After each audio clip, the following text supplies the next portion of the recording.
Should know better. Birdie throws for over 300 yards. What is that, bro? But what is that? Also throws one to the wrong team. I'm not defending that. I'm not defending What is that, bro? Well, that. Vikings pull off the upset. Here's one of the stars of the game. Take a listen. Excuse me, guys. Excuse me. I'm not one to interrupt the show or brag and throw things in someone's face, but, hey, Mr. Broussard, can I get my credit today? Can I get my credit?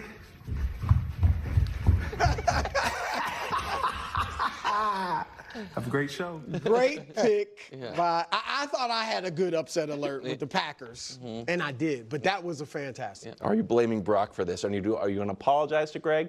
You mocked him. Brock, no. Apologies. You can say that because of the first interception gave the ball at the 10. Absolutely. And they scored, and then the fumble, they just dropped the ball, whatever. So those, you can say he cost them the game. I will honestly say, though, he was throwing some dimes throughout that game. Like, that dude was threading the needle all day long. He had 3 bad plays, as you said. Outside of, he was throwing absolute dimes. So he was but, you can't make these mistakes. Sure. But the defense is a problem, too. The defense, to a team missing Jordan Atkinson and missing T.J. Hawkinson, and then Justin got hurt in the third quarter, they gave up 403 yards, 7.5 yards per play, Coach. So the defense, it was a full team effort. And there's something, look, Minnesota's a tough matchup for them. They beat them last year. But not only that, they've won 8 straight games against the Niners in Minnesota. Last time the Niners beat them in Minnesota was 1992. Yeah. So, yeah, Brock didn't play well on those. He made costly errors.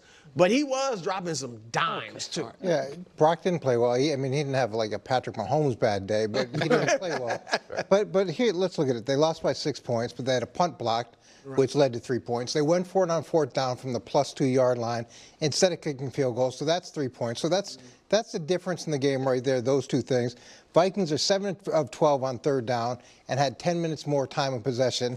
Okay, so we could look at that. At the end of the game, after they pull within 6, the Vikings go on a 14-play, 7-minute drive and kick a field goal. 14-play, 7-minute drive, kick a field goal.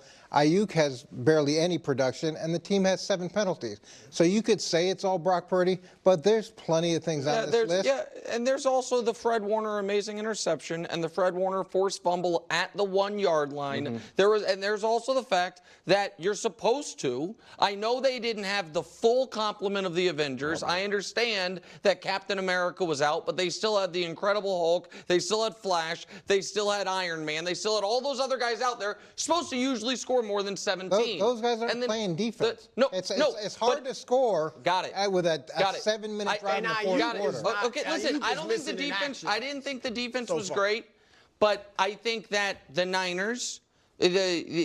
What is the worst performance? Allowing the Vikings to score 23, or your offense scoring 17? I don't know. I thought they both had some cartoonishly bad moments. Both of your safeties coming across the field, that's not great. But Brock Purdy having the pick was a bad decision. That happens. Losing the ball, which didn't get called a pick, even though it was caught in the air, just because it went backwards. It was a fumble that was caught in the air. And then the other one that we showed when they were trying to get back in the game down 9 right here, that could have been another one. And so I understand we can, if we want to make excuses, we can. We can also say in the first half, second half, Brock Purdy played a really good first half, and the second half was bad. And I can say after week 1, when I said I thought he was better than his numbers suggested. The numbers in week 1 were pedestrian. I thought he played really well. The numbers in this game, to me, I thought he played way worse than the numbers suggest. And if Brock Purdy wants to be discussed and sit at the big boy table and talk about I'm trying to take my game to the next level and I'm disrespectful when I call him the 14th best quarterback in football, then we judge him as such. And those guys are expected when they're a touchdown favorite and they have what, Coach? I was just wondering, where's your tweet about their offensive line? Do you have someone who's talking about all the problems? Right, you just made a ton of excuses for Caleb. I didn't make any excuses for Caleb. All you talked about was the O-line. You brought a tweet in that I said, playing their okay, offensive line guys, hadn't that's, picked up a listen, stunt in you know 50 what? years. You know what? We all watch football this weekend. If you guys thought the Bears and Niners offensive lines were equivalents, that's fine. And if you guys want me to hold Brock Purdy to a second career start standard, I will. I'm told I'm being disrespectful when I do that. I thought the guy who came in fourth in MVP voting yesterday played poorly, and it. Hold on, they are good. Saints went into Dallas, scored touchdowns on their first 6 drives. New Orleans had 35 points at half. Final score 44-19. Here's Dak after the game. As far as riding a high, I know I wasn't personally. I don't think the guys in the locker room necessarily were. I mean, I talked about how much meat we left on the bone offensively. And that's simply why you can't listen to other people's opinions and read what you guys write respectfully. I mean, yeah, y'all may have put this team on a high more than we should have been, and now we just simply have got to reset. We've got to respond. We're not going undefeated. I mean, hadn't been done in 50 years. Woo, surprise. Brew? That was a perfect answer. You love that answer. I just feel like I see that 5 times a year. I mean, really. Your grade. Well, it's the easiest grade I've ever given. I'll tell you that, all right?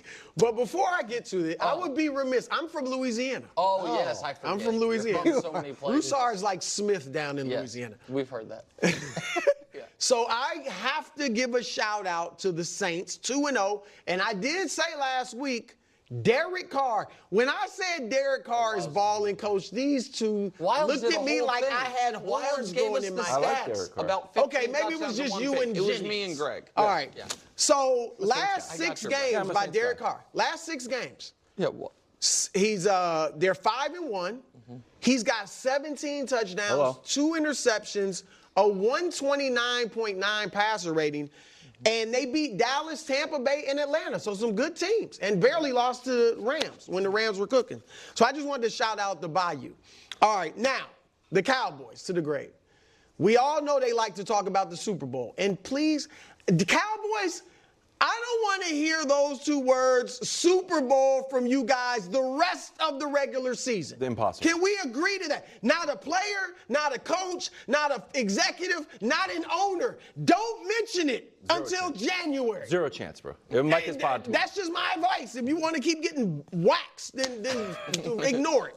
All right, that said, you like to talk about the Super Bowl. The Super Bowl is going to be in New Orleans this year on Fox. We will be there.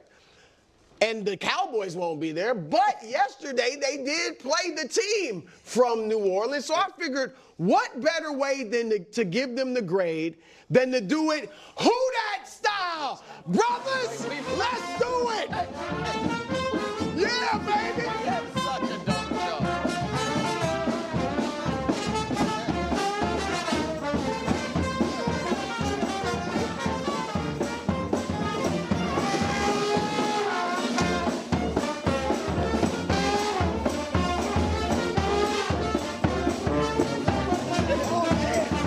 Oh, yeah.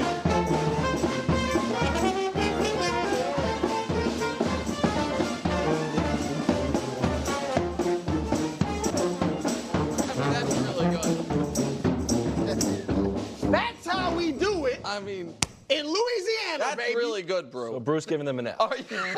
Thank God, by the way, and we'll get to it later, Trevor didn't play great because I don't know if the show could have handled the break dancers, a marching band, and the Royal Trumpeteers. We may never see the Royal Trumpeteers. That's that another is my story. favorite group that we've I mean, had. they were They were outstanding. great. They were great. It just to add one other point to the Saints part of it, Alvin Kamara, 10 touchdowns the previous 2 years.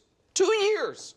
Had 4 yesterday, and so here's my biggest concern for Dallas. It's twofold. One is the one thing we were supposed to be able to rely on the Cowboys on was at home in the regular season, they're awesome. Yep. And I'm not going to overreact and say the Packer game broke them, but what I am going to say is the last 2 home games, one was the Packer playoff game. All right, so 0-2, getting blasted by 20, giving up 46 a game. The previous 16, coach, 16-0, giving up 17 points a game. So that's a concern. Here's my other major concern, and I'll give it to you. I thought, you weren't here Friday, but my analysis of the game was simple. Cowboys have, for what their strengths or weaknesses, an excellent pass rushing defensive front. The Saints have had issues on their offensive line year over year and then injuries in this offseason.